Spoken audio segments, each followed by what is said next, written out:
नमस्ते दोस्तों, आज हम आपको सुनाने जा रहे हैं एक सच्ची घटना जो पंजाब के खन्ना नामक शहर की है।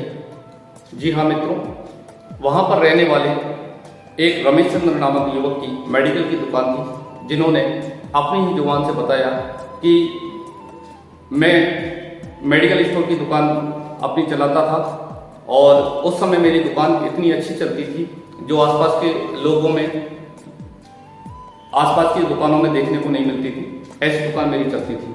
मित्रों, उन्होंने आगे बताया कि मेरे उस दुकान से काफ़ी जो इनकम होती थी उसके कारण से, क्योंकि उसमें मेडिकल की दुकान में उन्होंने बताया कि कई चीज़ें ऐसी थी, कई गोली दवाइयाँ ऐसी थी जो 10 रुपये की चीज़ को 100 रुपये तक में बेचा जाता था।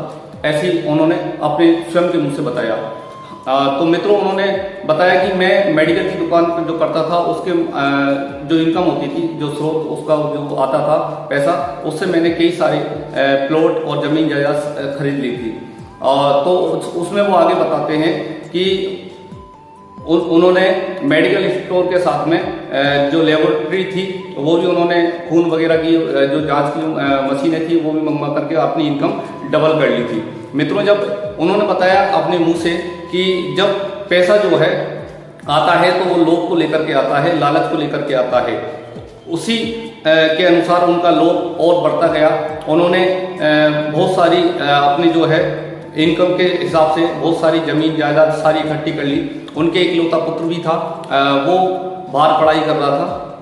तो मित्रों, उन्होंने बताया कि एक 2008 का जो किस्सा है उन्होंने सुनाया कि 2008 में एक व्यक्ति, जो बूढ़ा वृद्ध व्यक्ति था, मेरी मेडिकल स्टोर की दुकान पर आया। उसने मेरे हाथ में एक पर्चा थमा दिया। मैंने पर्चा देख करके उसकी गोली दवाइयाँ सारी निकाल दी। निकालने के बाद में उससे 750 रुपये का उसका बिल बना दिया। मित्रों, उस व्यक्ति ने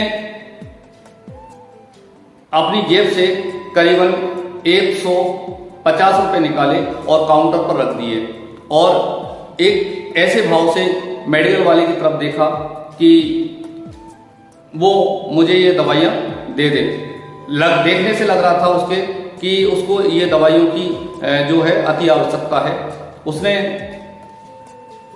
जो है रमेश चंद्र जी से बोला कि भाई साहब, मेरे पास इतने ही पैसे हैं और मेरी पत्नी जो है वृद्धावस्था में है, मेरे बच्चे भी मेरी सुध नहीं लेते हैं। इस कारण से मैं आपसे निवेदन करता हूं कि आप हो सके तो ये दवाइयाँ दे दो ताकि मेरी पत्नी की जान बच जाए। मित्रों, उसने इस ऐसे भाव से कहा कि उसकी आंखों में आंसू आने लगे। लेकिन इधर जो है रमेश भाई ने बताया कि मैं इतना निर्दयी हो गया था, पैसों की जो अंधा हो गया था उसमें पैसों में, कि मुझे उसकी जो करुणा है वो सुनाई नहीं दी। मित्रों, आगे चल के उन्होंने बताया कि उस वृद्ध के पैसे एक सज्जन ने दिए जो बाहर खड़ा हुआ था, उसने दिए और उसने कहा कि इनको वो दवाइयाँ दे दो। वो सज्जन वहाँ से दवाई लेकर के चला गया और बात आई गई हो गई। करीबन 2009 में जो मेरा इकलौता बेटा था उसको ब्लड कैंसर हुआ और वो उसको इलाज करवाने से पहले उसको मालूम ना चला, तो वो क्या काफ़ी समय हो गया था उसको बीमारी को। तो बीमारी इतनी बढ़ गई कि उसका इलाज करवाने के लिए उसको भर्ती कराया गया और करीबन 3 साल तक निरंतर इलाज चला उसका। और उसमें मेरी जो था सारी जो दुकान थी, प्रॉपर्टी थी, सारी बिक गई। लेकिन वो मेरा जो बेटा था वो बच नहीं पाया और 2012 में उसकी मौत हो गई। मित्रों, उसके बाद में समय जो है पलटा। उस समय के अनुसार मेरी 2015 में रमेश चंद्र जी ने बताया कि मेरी 2015 में मुझे खुद को पैरालिसिस लकवा हो गया।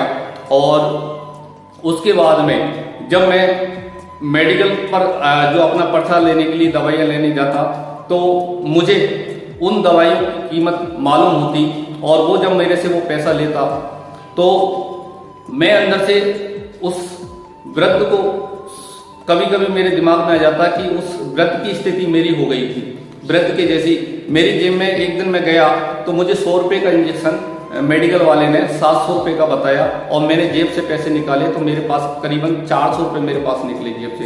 तो मैं उसको इंजेक्शन को बिना लिए वापस आ गया तो मेरी आंखों में वो जो वृद्ध मेरे सामने आया था, उस समय का वाकया मेरे सामने रह रह करके आता है। इसलिए उन्होंने कहा कि पेट सबके है, कमाई सब करते हैं, लेकिन जहां किसी की मदद की जरूरत हो वहां मदद कर देनी चाहिए।